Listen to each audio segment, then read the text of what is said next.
নমস্কার বন্ধুরা, অসীমার রান্নাঘরে আপনাদের সবার স্বাগত। আজকে আমি করব মুরগির মাংস। তা মুরগির মাংস তো আমার অনেকবার করা আছে আমার চ্যানেলে। তা আজকেও ভাবলাম আপনাদের সঙ্গে শেয়ার করি। তা মুরগির মাংস কিভাবে করব সেটা তো আপনারা দেখবেন। তার জন্য কি কি লাগবে একবার দেখিয়ে দিই। এখানে মুরগির মাংস আছে। মশলার জন্য এখানে আছে তেল, একটা তেজপাতা, এখানে শুকনো লঙ্কা, গোটা শুকনো লঙ্কা। আমি শুকনো লঙ্কা বেটেই মাংসটা রান্না করব। এখানে আছে আদা, রসুন, লবণ, গোটা জিরে, ফোড়নের জন্য একটা শুকনো লঙ্কা, গুঁড়ো হলুদ, বড় দেখে একটা পেঁয়াজ কুচিয়ে নিয়েছি, আর টমেটো, আর এখানে আছে গরম মশলা, আর এই যে বড় বড় করে আলু কেটে নিয়েছি,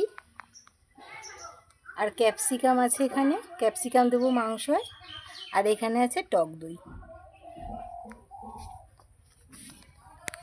তাহলে আপনারা দেখতে থাকুন রান্নাটা আমি কিভাবে করি। উনুন আমার ধরে গেছে, কড়াইটা বসিয়ে দেবো।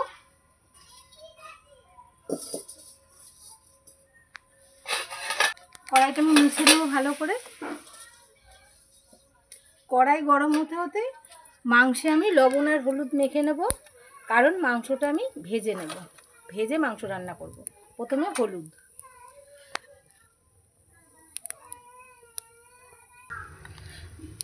লবণটা দিয়ে দিচ্ছি। ভালো করে হাত দিয়ে মেখে নেব মাংসটাকে।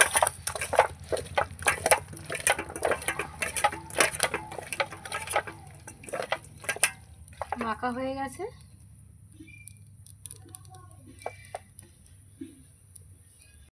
কড়াই আমার গরম হয়ে গেছে, এবার তেলটা দিয়ে দেবো।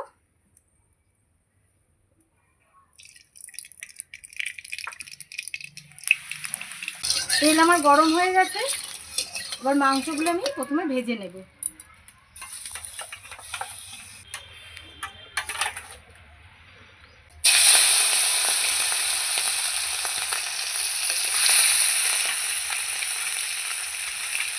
সব মাংসগুলো দিয়ে দেবো।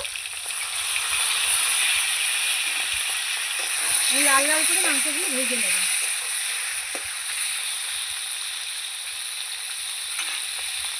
এদিকে তো আমি মাংস ভাজা বসিয়ে দিয়েছি। মাংসটা ভাজতে ভাজতে মশলাটা বাটা শুরু করব।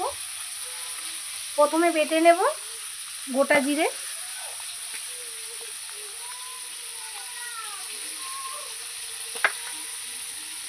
অল্পই দেবো জিরে, এবার বেটে নেব।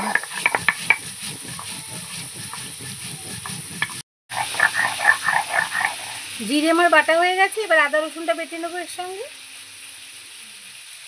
এই যে আদা আর রসুন,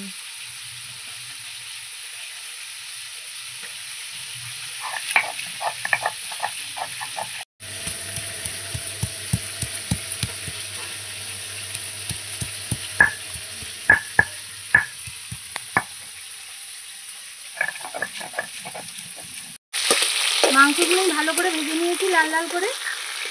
এই যে এবার তুলে নেব।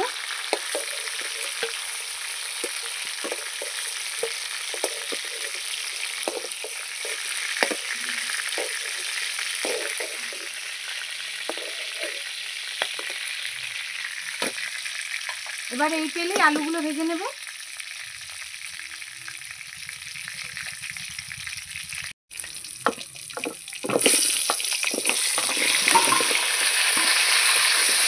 আলু আর ক্যাপসিকাম একসাথে লাল লাল করে ভেজে নেব। লবণ দিয়ে দেবো একটু,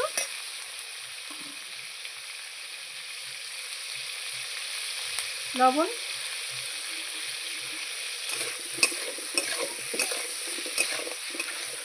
এবার একটু ঢাকা দিয়ে দেবো, তাড়াতাড়ি ভাজা হয়ে যাবে। মশলা আমার বাটা হয়ে গেছে, তুলে নেব।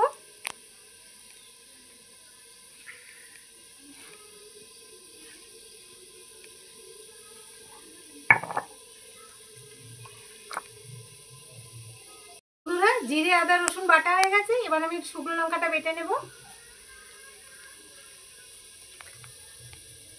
এই যে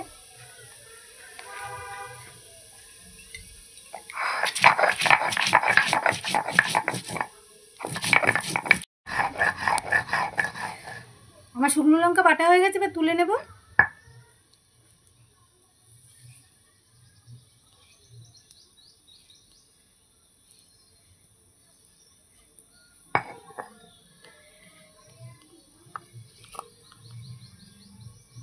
ঢাকাটা তুলে নেব।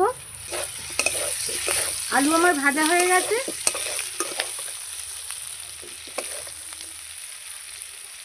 এবার তুলে নেব। মাংসর পাশে আলুটা রেখে দেবো।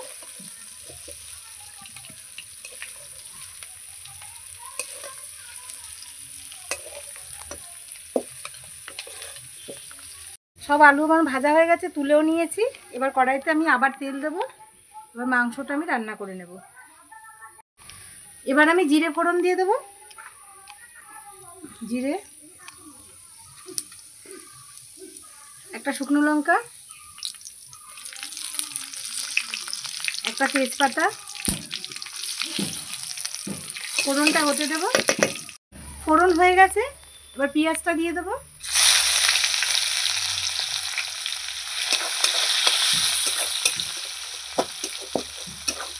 পেঁয়াজটা একটু ভেজে নেব।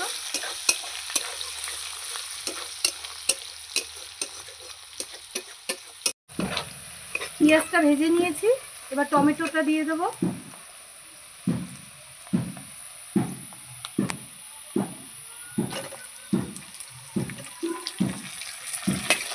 টমেটো দিয়ে নাড়াচাড়া করে নেব। এবার আমি পরপর মশলাগুলো দেব। এখানে আছে শুকনো লঙ্কা, গোটা জিরে বেটে নিয়েছিলাম, আদা রসুন দিয়ে দেবো।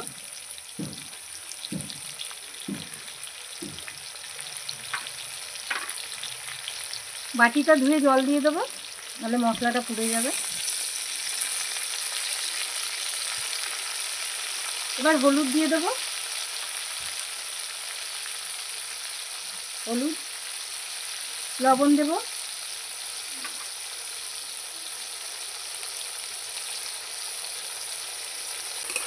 এবার সব মশলাগুলো একসঙ্গে আমি কষিয়ে নেব।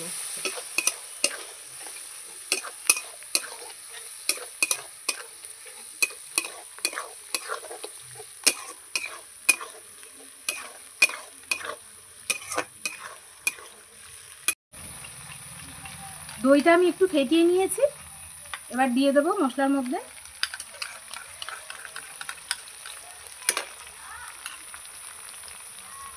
এবারে একসঙ্গে কষাবো।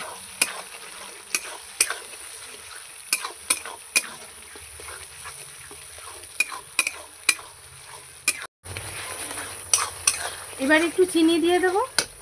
এই যে চিনিটা দিচ্ছি, যেহেতু আমি টক দইও দিয়েছি, টমেটোও দিয়েছি, এই জন্য আমি চিনিটা দিচ্ছি। আপনারা যদি না দিতে চান দেবেন না।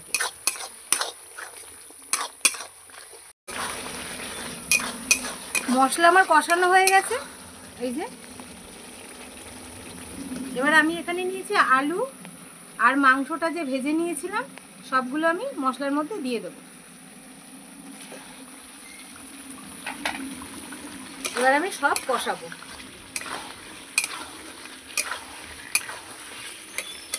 মাংস আর আলু কিছুক্ষণ আমি কষিয়ে নেব।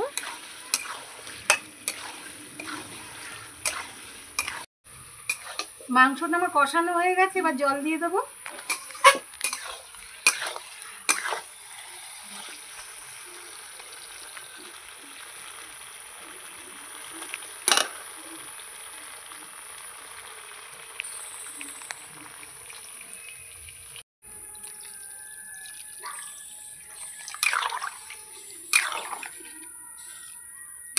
আর একটু দেবো।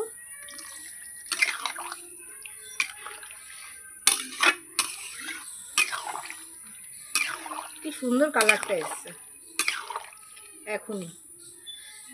এবার ঢাকা দিয়ে দেবো।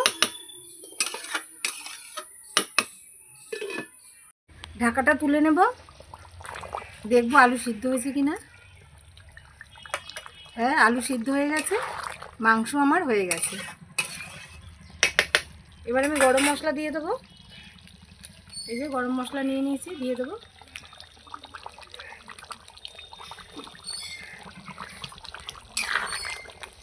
একটু নেড়ে আবার ঢাকা দিয়ে একটু পরেই আমি নামিয়ে দেবো।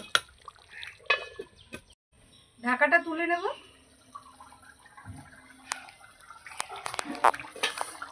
কত সুন্দর ফুটছে।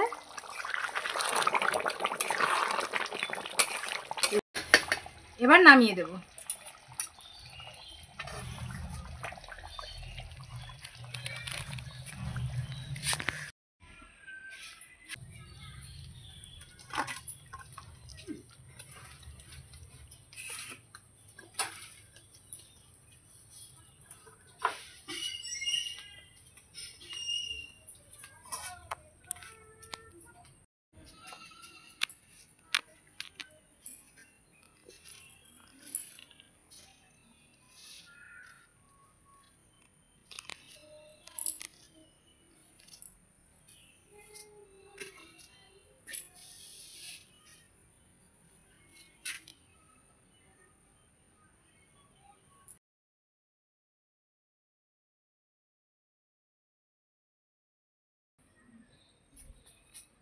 তাহলে তো আপনারা দেখলেন মাংসটা আমি কিভাবে রান্না করলাম।